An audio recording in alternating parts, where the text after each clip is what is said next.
এটি কয়েকশো বছর পূর্বে এটির সাহায্যে সহজভাবে যোগ বিয়োগ গুণ ভাগ সবই করা হতো এবং আজকে আমরা এই পুঁতিগুলির সাহায্যে দেখাবো যে এই যন্ত্রটা কীভাবে ব্যবহার করা হয়। তো আমরা যদি যোগ করি তো আমরা 5টি পুঁতি এদিকে করলাম এবং 5টা পুঁতি এদিকে করলাম, তো আমরা উত্তর পাবো 10। এবং একইভাবে যদি আমরা বিয়োগ করি তো আমরা 2টি পুঁতি এদিকে করলাম, তো আমরা উত্তর পাবো 8। তো একইভাবে আমরা যোগ বিয়োগ গুণ ভাগ সবই করতে পারবো। তোমার নাম? সুহানা খাতুন। কিসে পড়ো? 12-এ। কম্পিউটার। এটি প্রথম ইলেকট্রনিক কম্পিউটার এনিয়াক। এই এনিয়াক যন্ত্রটি 1946 খ্রিস্টাব্দে প্রথম বাজারে আসে এবং এই যন্ত্রটিকে আবিষ্কার করেন বিজ্ঞানী জেপি একার্ট এবং জন ম্যাকলি। এই এনিয়াক যন্ত্রটিতে প্রথম ভ্যাকিউম টিউব ব্যবহার হয়েছিল। এই কম্পিউটারটি চালাতে 30 থেকে 50,000 ভ্যাকিউম টিউব ব্যবহার হয় এবং এটি থেকে অল্প আউটপুট পাওয়া যেত। আমার নাম? ইয়াসমিনা পারভিন, ক্লাস 12। দেখানোর চেষ্টা করেছি এনিয়াক আবিষ্কারের পরে কম্পিউটার যুগে বিভিন্ন আপগ্রেড হয় এবং সেই আপগ্রেডের পরে আমরা পাই এই আইসি অর্থাৎ ইন্টিগ্রেটেড সার্কিট এবং প্রসেসরের কম্পিউটার। তো মা যেমন বাড়িতে সবাই একসাথে ধরে রাখে, সেই রকমই কম্পিউটার পার্টস মাদারবোর্ড অর্থাৎ সবগুলোকে একসাথে ধরে একটা কম্পিউটার রান করে। আমরা সবাই কম্পিউটার ইউজ করি কিন্তু কেউই জানি না যে ভেতরে কীভাবে একটা কম্পিউটার রান করছে। তো আমরা সেটাই এখানে তুলে ধরার চেষ্টা করেছি। তো সেই জন্য প্রথমে আমাদের লাগবে একটি মাদারবোর্ড। এখানে এটা হলো কম্পিউটারের মাথা অর্থাৎ এটি পুরো সিস্টেমটাকে রান করবে এবং সিস্টেমটাকে রান করার জন্য এটা লাগবে একটা র্যাম। তো র্যামটাকে আমরা ফিক্সড করে দেবো এবং সিপিইউটাকে ঠান্ডা রাখার জন্য একটা কুলার লাগবে। তো এখানে আমরা দুটো কুলার রেখে দিয়েছি এবং এটাকে পুরো চালানোর জন্য একটি পাওয়ার সাপ্লাই লাগবে যেটা মেশিনটাকে রান করবে। তো সেখানে আমরা মেশিনটাকে রান করার জন্য কতগুলো সকেট এখানে করে দিলাম। তারপরে যখন একটা অপারেটিং সিস্টেম চালানোর জন্য আমাদের একটা স্টোরেজ ডিভাইস লাগবে, সেই স্টোরেজ ডিভাইসটা হলো এসএসডি। এবং তারপরে আমরা যেহেতু এখানে একটা ক্যাবিনেট ইউজ করিনি সেই জন্য আমরা এখানে শর্ট করে চালাচ্ছি মেশিনটা। তো সেটাই আমরা এখন দেখাচ্ছি। তো এখানে যখন তারপরে একটা আমরা ডিসপ্লে কানেক্ট করব তখন আমরা আমাদের আউটপুট দেখতে পাবো এবং পুরোটাই আমরা একটি পিসি চালাতে পারবো। Thank you. মণ্ডল, ক্লাস 12। শুধু যন্ত্র থাকলেই হয় না, দরকার হয় নেটওয়ার্কিং সিস্টেম। এই নেটওয়ার্কিং সিস্টেমটা কি? একটি কম্পিউটার থেকে অন্য কম্পিউটারে তথ্য আদান প্রদান করার জন্য আমাদের যে তারের ব্যবহার করা হয়, এই তারের মাধ্যমে কম্পিউটারের যে তথ্য আদান প্রদানের প্রক্রিয়া তাকে বলা হয় নেটওয়ার্কিং সিস্টেম।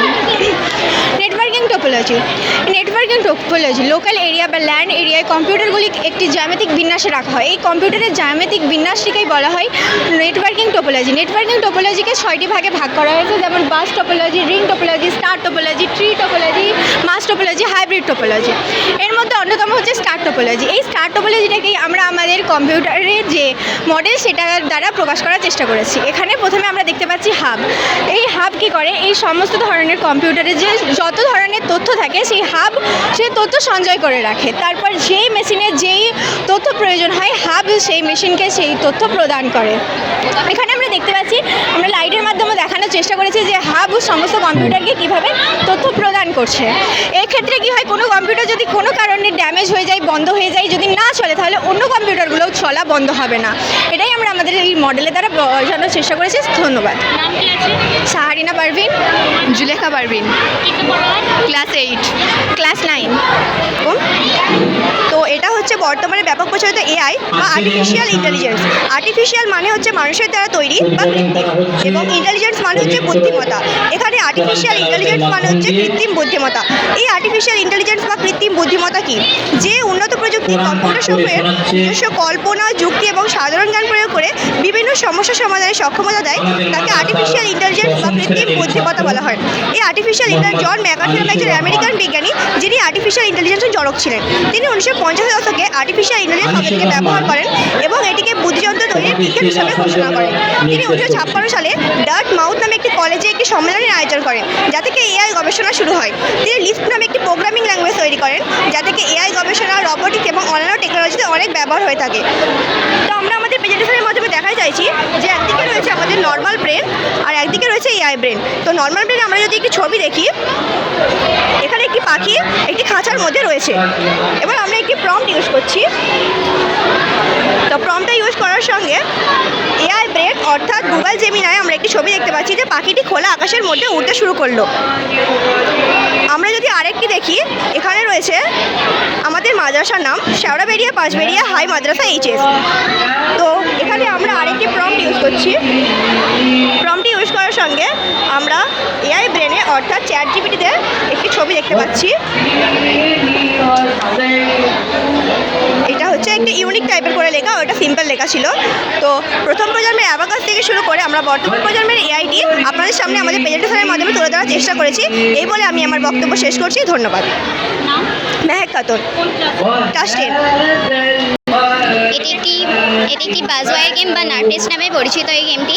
এটি খেলার জন্য আপনাকে একটি হ্যান্ডেল ব্যবহার করতে হবে। এই হ্যান্ডেলটির দ্বারা আপনাকে এটা নিয়ে যেতে হবে পাকানো তারের মধ্যে দিয়ে। এবার এটা খেলার সময় যদি ভুলবশত যদি হ্যান্ডেলটি যদি ধাতব লুপটি যদি পাকানো তারে স্পর্শ করে, তখন বাচ্চাটি সঙ্গে সঙ্গে বাঁচতে শুরু করবে। কারণ যখন এই ধাতব লুপটি যখন এখানে রাখা রয়েছে তখন বর্তনীটি ছিন্ন রয়েছে, তখন সেই কারণে বর্তনীটা বাঁচছে না। যখন এটা নিয়ে যাওয়া হচ্ছে তখন এখানের বর্তনীটি যুক্ত হয়ে যাচ্ছে, ফলে এটা বেজে ওঠে। নাম কি আছে? নুসরাত, কোন ক্লাসে পড়া হয়? 8। তোমার নাম? নাফিসা, 6। Thank you.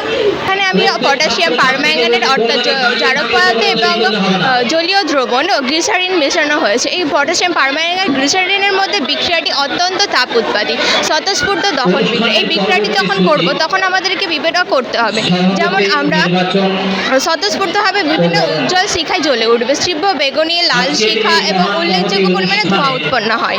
এটাই ডেমনস্ট্রেশন দেখান। আমি নিয়েছি পটাশিয়াম পারম্যাঙ্গানেট আর এখানে নিয়েছি গ্লিসারিন।